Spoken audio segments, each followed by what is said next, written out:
Assalamualaikum dan salam sejahtera. Saya Nazri Kaha. Ini agenda Awani Asia. Malam ini kita akan membicarakan pembasmian kemiskinan, di manakah permulaannya, kerana pengalaman China dan juga pengalaman Malaysia dalam menangani kelompok masyarakat yang miskin ini perlu diberi perhatian. Dan terkini di bawah kerajaan yang baru ini, iaitu Kerajaan Perpaduan, Kementerian Ekonomi bersama Jabatan Perangkaan Malaysia misalnya DOSEM sedang mengkaji dan meneliti kaedah pengukuran terbaru bagi menggantikan pendapatan garis kemiskinan PJK yang mengukur kemiskinan mutlak, kerana data-data yang ada dalam senarai yang asal ataupun yang sah di bawah senarai IKASih merekodkan hampir 500,000 ketua isi rumah ataupun KIR.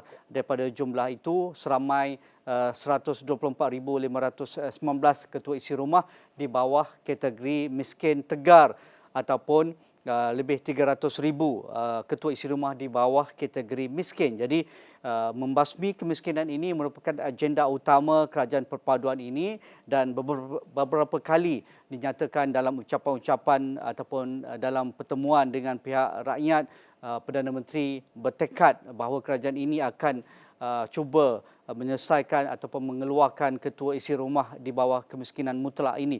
Jadi untuk melihat perkara ini, pengalaman China dan juga pengalaman Malaysia, Profesor Ulong Datuk Raja Rasya, Profesor Ekonomi Universiti Melaya dan juga Pengarah Eksekutif Institut Asia Eropah sudah pun bersedia. Apa khabar, Prof?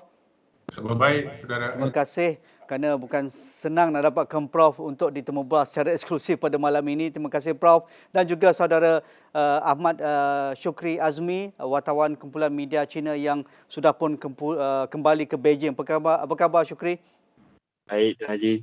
Terima kasih. Okey, sebagai permulaan, Prof, dengan kenyataan Perdana Menteri, Menteri Ekonomi dan beberapa polisi dan juga dasar yang sedang dilaksanakan, adakah kita dapat menoktahkan kemiskinan mutlak ini dan pengalaman yang lalu-lalulah daripada kajian Prof, adakah ia kali ini akan membuahkan hasil? Saya kira kalau kita berbalik kepada pengalaman di bawah pimpinan Perdana Menteri Tun Razak, banyaknya kejayaan yang dicapai. Dia pun taklah sampai sifat, taklah sampai ianya dihapuskan terus. Ya. Namun ia telah diturunkan daripada hampir 50%. Jadi kita lihat apakah kaedah-kaedah yang diguna dulu yang boleh kita ubah suaikan untuk masa sekarang ini. Satu perkara yang saya nak nyatakan, Tun Razak, sebab dalam buku yang saya sunting dengan Tan Sri Kamal, Driving Development Revisiting Razak's Role in Malaysia's Economic Progress, kami juga buat banyak penyelidikan sebelum mengarang buku itu. Ia disunting sebenarnya. Kami telah dengan nyata boleh jelaskan bahawa Tun Razak tidak membenarkan kedudukan yang tidak berubah baik. Ini bermakna apabila daya pengeluaran tak tambah, apabila adanya nelayan umpamanya, masa itu majukan ditubuhkan dan beberapa faedah diberi kepada mereka, termasuk juga kapal dengan enjin jentera, semuanya, tapi semuanya menghasilkan kenaikan daya pengeluaran, semuanya. Ukuran yang berasaskan data daripada DOSEM yang saudara maksudkan tadi. Jadi bagi saya, teknologi yang digunakan masa itu tidaknya dicipta oleh orang Malaysia.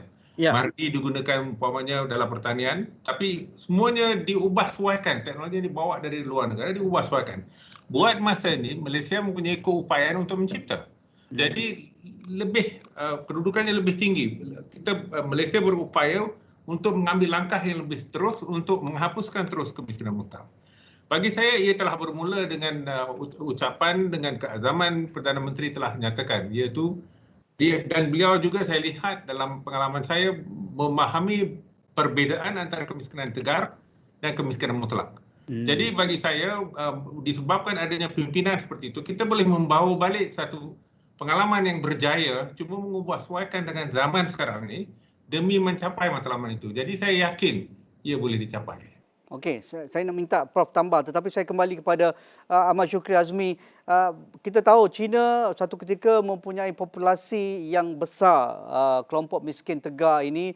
Kalau kita lihat, mereka juga ada perancangan seperti mana yang dilakukan oleh Tun Razak satu ketika dahulu. Di bawah pimpinan-pimpinan sebelum ini, mereka berfasa daripada 1978 hinggalah 2020. berkaitan dengan membasmi kemiskinan. Jadi pengalaman China itu bagaimana pada pandangan Ahmad Shukri Azmi, ia boleh juga dilaksanakan dalam konteks Malaysia?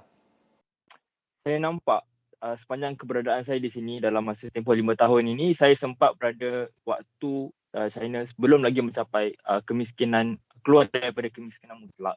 Sekarang ni nak keluarkan diri, dah pun keluarkan diri dan ke fasa yang seterusnya iaitu 100 tahun kedua. Ya. Dan sekarang ni apa yang saya nampak, ada persamaan yang boleh diguna pakai di Malaysia yang telah pun dilaksanakan dengan jaya ni di China. Misalnya dalam lautan-lautan saya ke serata China, saya nampak beberapa perkara yang amat ditekankan. Contohnya misalnya dalam pada 2021 pada bulan Mac macam tu, Duta Besar China ke Malaysia Ouyang Yujing memberitahu ada 3 senjata rahsia, dan saya tertarik dekat nombor 3 itu, iaitu inovatif. Mereka banyak membelanjakan terhadap R&D, penyelidikan di kawasan-kawasan miskin misalnya. Contohnya di yang baru-baru ni saya ke Kashgar, saya lihat bagaimana petani di situ dibantu, bukan sahaja diberikan gula-gula misalnya, bukan diberikan dari segi kewangan, tapi lebih luas. Contohnya mereka petani ini, kita tahu akan ada musim-musim yang mereka akan bertani, akan ada masanya yang mereka akan berehat, yang mungkin tak ada apa-apa program ketika itu. Jadi apa yang saya lihat, mereka ini misalnya diberi peluang untuk menceburkan diri dalam bakat-bakat yang lain. Sebagai contoh, mereka membuat lukisan. Lukisan ni kita nampak sangat mudah, jika lukisan minyak misalnya. Tapi harga-harga yang lukisan yang dijual itu, dan lukisan-lukisan mereka telah dieksport ke luar China dan termasuk di Malaysia juga. Jadi saya nampak di situ ada usaha yang mereka nak bawakan selain daripada pertanian itu sendiri. Dan sebagai contoh, mereka macam mana nak tarik minat-minat orang-orang petani untuk menceburkan diri dalam bidang-bidang seperti itu. Mereka menawarkan skema-skema, skim-skim. Sebagai contoh, 80 yuan ataupun bersamaan dengan RM50 sehari elang, dan juga makan 3 kali sehari. Jadi mereka ini ada masa lapang dan mahu menceburkan minat dalam lukisan dan sebagainya. Jadi mereka ada bakat-bakat mereka itu dihargai. Dan kemudian misalnya orang-orang lelaki di sini, saya nampak di Kashgar misalnya, mereka sangat aktif bersukan. Jadi kerajaan menyediakan prasarana ataupun infrastruktur bagi mereka menceburkan diri dalam bidang bola sepak. Dan kalau kita nampak waktu mereka berehat tu, mereka gunakan untuk berlatih bola sepak. Dan mereka, kalau nampak dalam pasukan bola sepak Cina itu sendiri, ramai yang asalnya daripada Xinjiang dan sebagainya. Jadi mereka ini dapat menceburkan diri dalam bidang semi profesional, dan saya nampak itu antara usaha yang kita boleh gunakan. Misalnya di petani di Malaysia juga mungkin boleh diberikan ruang untuk mereka menceburkan diri dalam bidang-bidang lain juga. Okey, Prof. Ini satu pendekatan yang agak luar kotak yang mungkin pertama kali saya dengar juga. Kerana sinonim kelompok yang miskin tegar ataupun kemiskinan mutlak ini, ia berkaitan dengan mereka tidak ada akses dengan segala bantuan kerajaan, dan mereka berada di kawasan mungkin terpencil seperti kawasan pedalaman ataupun kawasan yang begitu remote area di Sabah, Sarawak ataupun di Semenanjung Malaysia ini. Tetapi sentiasa kita menggunakan konotasi berikan joran, bukannya berikan ikan kepada orang miskin. Jadi apabila kita mendengar apa yang Ahmad Shukri katakan tadi, nampaknya pendekatan di China mereka lebih bentuk inovasi dan ruang-ruang ekonomi yang bukan sinonim dengan orang miskin lah. Nelayan, bertani kecil-kecilan, bertani padi bukit dan sebagainya. Adakah di Malaysia ini dalam era sekarang ini kita perlu juga beralih lah pembangunan kapasiti untuk keluarkan mereka dari kemiskinan mutlak ni, Prof? Saya banyak pengalaman juga buat kajian dan menerbit berkaitan dengan negara China, termasuk ada juga beberapa buku. Dalam pengalaman saya, memang China dilihat sebagai contoh yang terbaik di dunia dari memindahkan mereka yang miskin itu keluar daripada garis kemiskinan. Memang yang paling menyinar ialah contoh negara China, dan apa yang saudara Shukri Azmi nyatakan itu bagus sekali. Namun saya kira juga saya perlu juga nyatakan yang itu kata-kata Confucius itu, daripada memberi seekor ikan mengajar saya memancing ikan. Tapi dalam konteks itu falsafah seperti itu memang tersebar seluruh Asia dan begitu juga di dunia sejak Lao Tzu dengan Confucius. Namun saya percaya kita harus juga cuba membuat pengubahsuaian apa yang berlaku di China kalaulah sesuatu dari sana nak diambil. Bayangkan kes buku hijau dulu tu. Buku hijau dulu tu. Masa kita menghadapi masalah inflasi, kekurangan makanan dan sebagainya kerana harga minyak telah melambung, seketika kita belum lagi menemui minyak di Terengganu. Ketika itu inflasi naik terus, melambung sampai lebih kurang 9%. Paling tinggi di sejarah Malaysia. Jadi kita menghadapi masalah itu, kita menggunakan tanah terbiar buat ni, Tun Razak yang nyatakan perkara itu. Dan saya juga ingin menyatakan contoh Felda ni dijadikan teladan di Korea Selatan. Presiden Park Chung-hee telah membawa dan melancarkannya di Busan tahun 1972. Tapi mereka cuba setiap 1 tahun mengubahsuaikan demi peradaban zaman. Ya, betul. Bagi kita yang penting di sini ialah apakah kita telah berbuat demikian ataupun badan-badan seperti ini, RISDA, Felda, Felkra semua ni telah menjadi pentas politik daripada menerima peralihan atau tekanan untuk mengekalkan kecekapan dan daya saing. Menarik. Bagi Prof, dengan beberapa inisiatif Menteri Ekonomi misalnya, seperti inisiatif pendapatan rakyat, mereka dibenarkan untuk menjual makanan sarapan di vending machine dan nampaknya ada beberapa peserta yang dalam IPR ini sudah pun mendapat hasilnya melebihi 2-3 ribu ringgit sebulan. Begitu juga tanaman sayur-sayuran seperti cili vertigasi sedang rancak dilaksanakan. Adakah program-program berbentuk ini yang wajar dimajukan ataupun diperbanyakkan? Kerana kita tahu LKIM, Felda, Felkra, RISDA nampaknya seolah-olah mereka terperangkap dengan polisi yang sudah sekian lama mereka laksanakan, tetapi mereka lebih berbentuk inisiatif-inisiatif yang business as usual. Mereka tidak lagi mendasari isu-isu kemiskinan dan juga membawa mereka mendapat pendapatan yang lebih itu. Apa pandangan Prof? Saya kira apa yang telah diusahakan dipimpin oleh YB Rafizi itu bagus juga. Namun kita tak boleh ketepikan kes yang melibatkan ramainya penduduk. Felda rupanya bilangan peneroka katakan yang terdapat tu ramai, cukup ramai, jauh lebih daripada apa saja kesan yang kita dapat daripada langkah-langkah YB Rafizi ini. Bagi saya, biarpun saya terima tanggapan Saudara Adillah Arsyad bahawasanya badan-badan ini telah jadi usang. Dia ketinggalan zaman katakan. Ini bermakna kita perlu menekankan perubahan demi mempertingkatkan daya saing mereka. Kalau kita tidak berbuat demikian, ia kekal sebagai dinosaur yang orang sebut. Dan ini telah berjaya di beberapa negara di mana kecukupan beras umpamanya telah mencecah 93%. Bagi kita yang tertinggi masa Tun Razak tahun terakhir sebelum Allahyarham meninggal, tahun 76 mencatatkan 87%, sekarang ini 69%.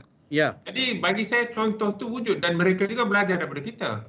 Dan saya kira antara langkah yang YB Rafizi nyatakan, biarpun saya tak tahu dari segi program-program yang khusus itu, untuk memperkenalkan pendigitalan, bagi saya itu penting. Tapi cara berbuat demikian itu memerlukan banyak institusi yang terlibat, semuanya berkoordinasi sama, semua itu penting. Begitu juga dengan badan-badan yang buat fabrikasi robot, drone dan sebagainya, dan juga badan swasta seperti yang dipimpin oleh Kamerun, Aerodyne dan sebagainya perlu dilibatkan.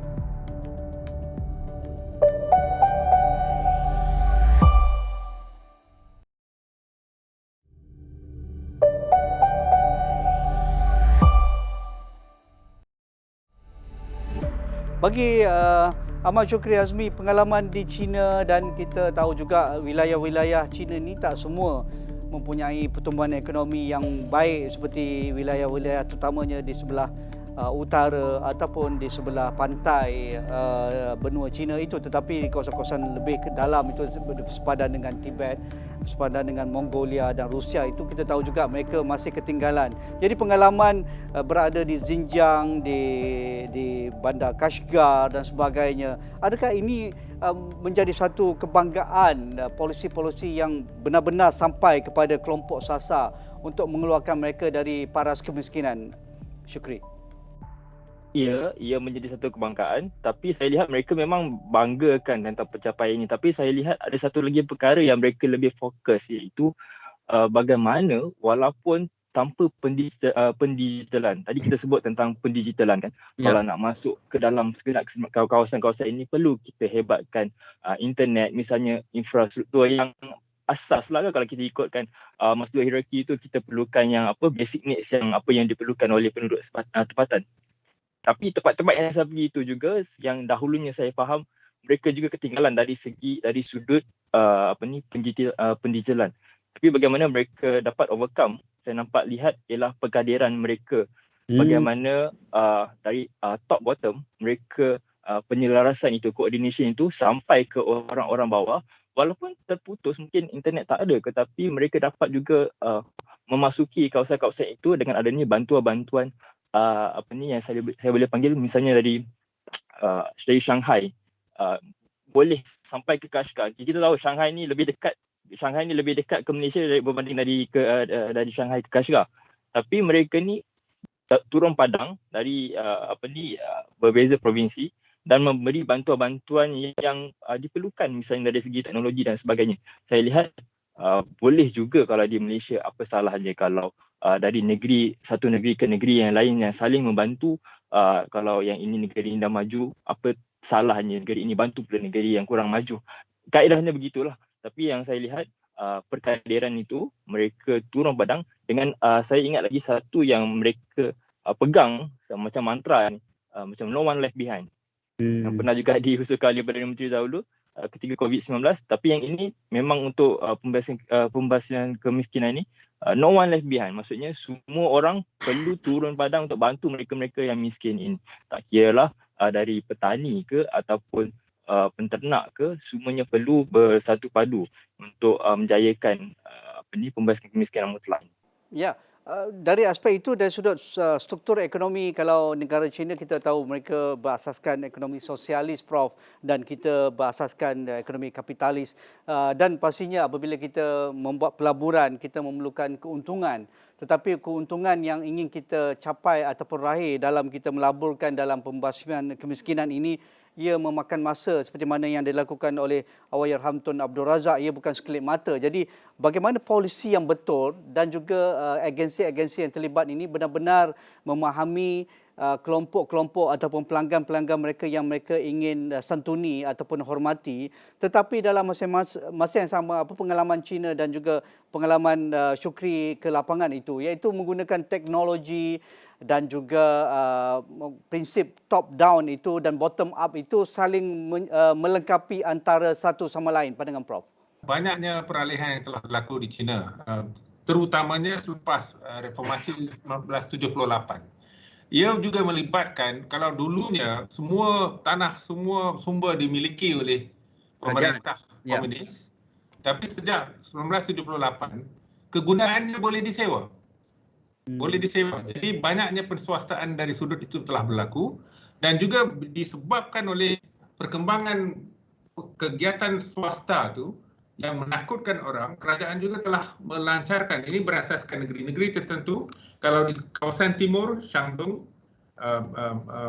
begitu juga dengan Shanghai, Zhejiang, Fujian, termasuk juga Guangdong, Guangxi, semua itu di kawasan Guangdong masih tak sampai laut. Berbeza dengan sama ada Xinjiang yang saudara Adilah maksudkan tadi, Tibet, Inner Mongolia, Gansu, semua ni biarpun miskin, kawasannya, bentuknya semuanya adanya hutan rimba, bukit bukau, bergunung ganang, tapi semuanya mempunyai lebuh raya yang canggih, termasuk Guju. Saya telah ke sana. Ini bermakna saya juga pernah lihat sebab saya pengerusi salah satu mesyuarat untuk bangsa-bangsa bersatu. Contoh Huawei yang menegakkan perlumbungan bijih besi, tak menggunakan sama sekali manusia.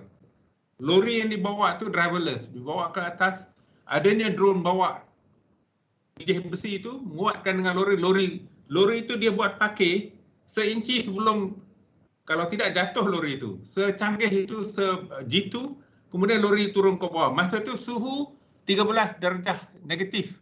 Ya, sejuk. Di kawasan itu. Jadi bagi saya juga telah berbincang perkara ini dengan Huawei. Harapan saya supaya kerajaan kita akan guna Huawei sebagai contoh. Tapi demi membangunkan syarikat di Malaysia, begitu juga dengan koordinasi daripada Universiti Melayu, supaya dalam tempoh 5 tahun, Malaysia tak perlu lagi bergantung. Kita putuskan terus ketergantungan kepada teknologi luar. Kita harus cuba membangunkan keupayaan seperti ini di sini. Jadi dalam konteks itu, saya kira banyaknya ruang, banyaknya saluran. Cuma kita perlukan pemimpin kita cuba menegakkan, tak perlu institusi baru sebab banyak sangat institusi yang setengah-setengah orang kata tu kita nak mengatasi masalah, kita terus mencipta makhluk. Jadi daripada itu kita cuba gunakan yang sedia ada. Kita cuba mengubah suaikan dan pastikan semuanya diberi sasaran. Dan perlu ulasan dibuat supaya semuanya menepati sasaran. Kalau tidak, buat masa ni, banyaknya insentif kita bagi, banyaknya geran kita bagi. Tak pernah kita buat penilaian seperti itu. Menarik. Bagi Ahmad Shukri Azmi, pengalaman China juga, mereka bergerak selepas polisi zero COVID dan dasar terbuka, China kembali kepada asal. Tetapi kita tahu juga generasi muda dan juga generasi pasangan-pasangan muda China ini ada masalah untuk mendapatkan zuriat dan kos hidup terlampau tinggi, terutamanya di bandar-bandar utama megacity seperti di Guangzhou, di Beijing ataupun di Shenzhen misalnya. Tetapi adakah polisi kerajaan China untuk membasmi kemiskinan dalam konteks kemiskinan hari ini ia berterusan dan apa pendekatannya? Kalau kita lihat sekarang ini, kalau Tuan Haji Nazri tadi sebut tentang polisi zuriat yang sudah pun dimasukkan. Namun kalau kita lihat, kalau kita tanya ke lapangan, kita tanya, kalau tanya rakan-rakan lah kan, saya tanya rakan-rakan di sini, nak ke tambah zuriat dan sebagainya, rata-rata akan jawab tidak mahu. Sebabnya satu, mungkin kos hari hidup yang semakin tinggi dan sebagainya. Dan mungkin bukan saja kos hari hidup, tapi dia lebih kepada, kalau kita lihat di sistem di sini, pendidikannya yang berkualiti, tapi it come with price. Kalau kita kata berkualiti, kita tak dapat yang harga, mungkin tak dapat harga semurah di Malaysia. Tapi kalau saya sendiri dengan pengalaman saya sendiri menghantar anak sekolah di sini, kita dapat lihat kualiti tu setimpal dengan harga yang dibayarnya, tapi mungkin mereka memfokuskan kepada kualiti berbanding kepada kuantiti di sini.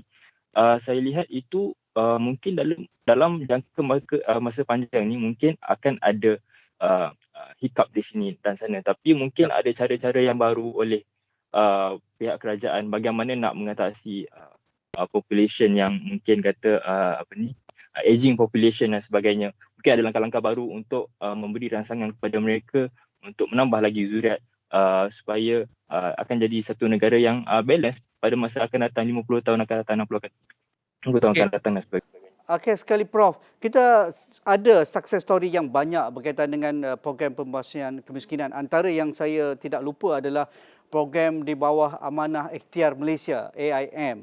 Dan mereka ini mendekati kelompok-kelompok miskin, terutamanya di kalangan wanita dan juga lelaki yang berada di bandar, luar bandar, pinggir bandar dan juga pedalaman. Dan mereka mempunyai success story dan sukses mengeluarkan kelompok yang berdaya saing dalam perniagaan mikro itu amat tinggi. Tetapi kita dah nampaknya seolah-olah hampir satu dekad ini kita tak dengar cerita-cerita AIM ini. Adakah itu juga perlu kita perkasakan semula, Prof?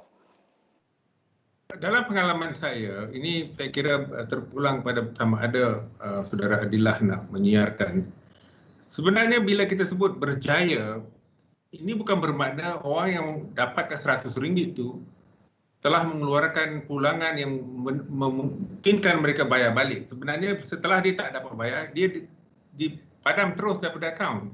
Ya. Jadi siasatan yang saya buat begitu juga dengan penemuan daripada Prof. Muhammad Arif dulu yang menyatakan ia bukanlah satu contoh yang telah benar-benar menangani masalah kemiskinan mutlak tu.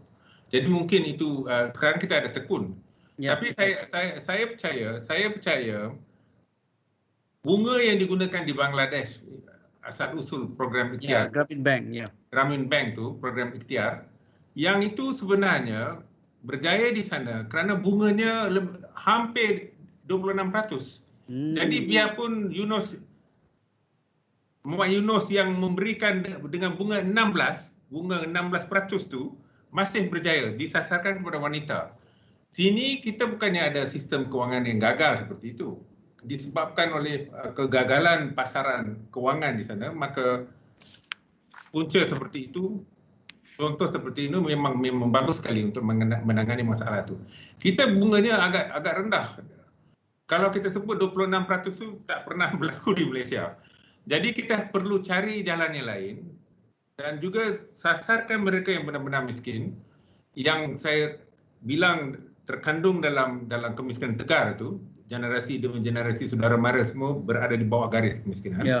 Jadi saya kira kita perlu ada langkah untuk mensasarkan mereka dan buat kajian supaya apa saja yang dibuat tu dapat ditinjau balik agar masalahnya diatasi. Jadi dalam konteks seperti itu, saya kira seperti mana saya telah nyatakan awal lagi, saya yakin kalaulah terutamanya di pentas politik ini kita bersatu. Yang agak membimbangkan saya ini, penyatuan itu kurang terdapat sekarang ini. Kalau kita benar-benar sasarkan, kita sayangkan Malaysia, kita sayangkan rakyat Malaysia, tak kira kaum ke apa, semuanya ciptaan Tuhan katakan. Ya. Kita nak sasarkan semua masalah ini diatasi, itu titik tolak untuk merangka rancangan demi mengatasi masalah kemiskinan seperti ini. Menarik. Saya rasa kita perlu ada program susulan perbincangan kita tentang hal ini mungkin dalam platform yang lain. Terima kasih Dato' Profesor Ulung Raja Rahsia, Profesor Ekonomi Universiti Melaya dan juga Pengarah Eksekutif Institut Asia Eropah Universiti Melaya. Terima kasih Prof. Dan juga terima kasih Ahmad Syukri Azmi, wartawan Kumpulan Media Cina CMG yang kini berada di Beijing. Terima kasih Ahmad Syukri. Semula kita bertemu lagi dalam sesi yang akan datang. Sekian saja agenda Awani Asia malam ini. Assalamualaikum, kita jumpa lagi.